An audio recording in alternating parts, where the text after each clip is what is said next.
kabajamtoota hordoftoota keenya obbo Mansuur Jamaal toora miidiyaa hawaasaa TikTok irratti intala maqaan ishee Caaltuu jedhin eega wal baranii bubbuluu isaanii gabaasaa baasaa turaniin nama maqaan ishee Caaltuu jedhamuun hariiroo jaalalaaf gara fuulduraatti bultii waliin ijaarrachuuf karoora kan qabnu yoo ta'u isheen lammii Ameerikaa yoo taatu dhalattuu Itoophiyaa taatee biyya Ameerikaa jiraatti jedhu obbo Mansuur Jamaal.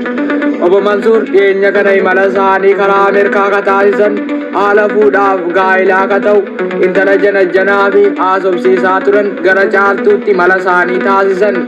Obbo Mansuur Jamaal imala isaanii gara Caaltuutti ka taasisan ji'oota darban keessa yoo ta'u haala isaan eeganiin faallaa yoo ta'u intala isaan toora miidiyaa hawaasaa irratti faantaa janajjanaa turan gaafa isaan qaamaan argan intalli kookaa kollaa ta'uun abdii isaan kutachiisuu eeran.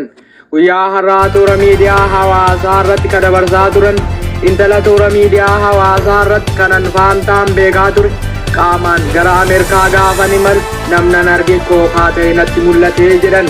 Obbo Mansuur Jamaal hariiroo fuudhaaf karoora fuudhaa guutummaatti kan of keessaa haqan intala maqaan ishee Caaltuu jedhuun Ameerikaatti guutummaan guutuutti to'atamee jedha Obbo Mansuur Jamaal.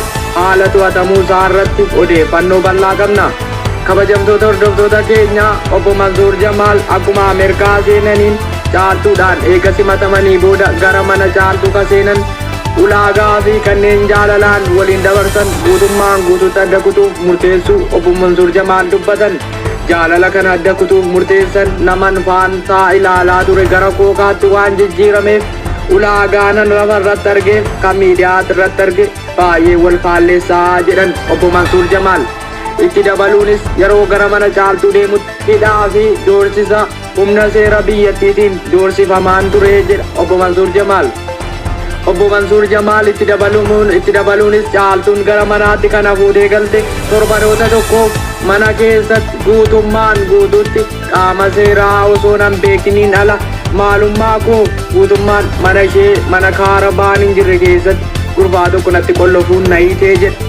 Yeroon hidhamee jirutti yaaddoo kaansarii yaadaaf sodaa hamaan kan na doorsisaa turte yeroo siin natti deddeebi'uun qaama seeraa biyyattiitti ansi kennu lubbuu keen balleessa jettee natti dhaadataa turte sodaa fi yaada hamaan sammuun koo jeeqamuu eegalee jedha guyyaa har'aa ibsa baasen. Yeroo Ameerikaa keessa seenaa turetti miira gaarii fi sammuu naga qabeessa ta'een kaseen Ameerikaa keessatti sammuun koo guutummaatti qisaasa'u haala yaaddessaa keessa turee jedha. Caaltuun mana keessatti kana hite gurfaa dukkana keessatti mana ol nagalchitee yookaan kibilii dukkana ta'e ol galchitee natti qolloftee jedha Obbo Mansuur Jamaal. Eega natti qollofteen booda qaama seeraa biyyaa fi polisii biyyattiitiif dabarsiinsi kennaa. Itti dabaluunis lubbuu keetiif tarkaanfii hamaan sirratti fudha jechuun na doorsisaa turtee jedha Obbo Mansuur Jamaal. Guyyoota torbaaf haala yaaddessaaf kaansarii yaadaan kanan qabame achi keessaa bahuuf ulaagaalee garaagaraa kanan qopheessaa ture bilbila kootii kaasee guutummaan guutuutti kan harkaa to'atte yoo ta'u yaaddoo hamaaf saaxilamaan turee jedhe Obbo Mansuur. Itti dabaluunis yeroon achii bahuu murteessitu guyyoota torba haala yaaddessaaf abdii kutannaaf lubbuu kootiif yaaddoo hamaaf ka saaxilamaa ture guyyoota torbaafidhaa gurbaa keessaa na baastee jedha. Bilbila akkam fudheen yeroon lookeeshina suuqii ilaalu haala suuqii fageenyaan kiiloomeetiraan ka tilmaamamu makiinaadhaan daqiiqaa 3 ka fudhatu miilaan daqiiqaa 3 se'een deemsa kootti fufee beelaaf dheebuun saaxilamee jedha.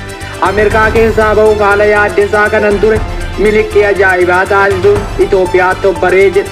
Ameerikaatti na doorsisuuf haala yaaddessaa lubbuu koo balleessuuf katattaafataa ture qaawwa amma martee kanan argadheen Itoophiyaa galeen oksijiinii argadhee jedha. Haala yaaddessaa fi abdii kutannaa keessa ka ture yeroon Ameerikaa turutti lammii Itoophiyaa ka taate lammii Ameerikaa ka taate dhalattuu Itoophiyaan haala doorsisaa hamaaf abdii kutachiisinnaan irratti raawwate nama faantaa janajjanaan ture kookaatti jijjiirametu kana hundanarraan ga'ee jedha. Kanan yaada kana sinii qooduu jalqabe eega lubbuu koo baafadhee miliqee Itoophiyaa ga'ee obbareetii jedha Obbo Mansuur Jamaal. Obbaruun kiyya Itoophiyaa irratti ka ta'u oksijiinii gaarii Itoophiyaattan argadhee jedha. Balaa akkanaa Rabbi sinaa baraaru. Oduu simbirtuu kabajamtoota hordoftoota keenya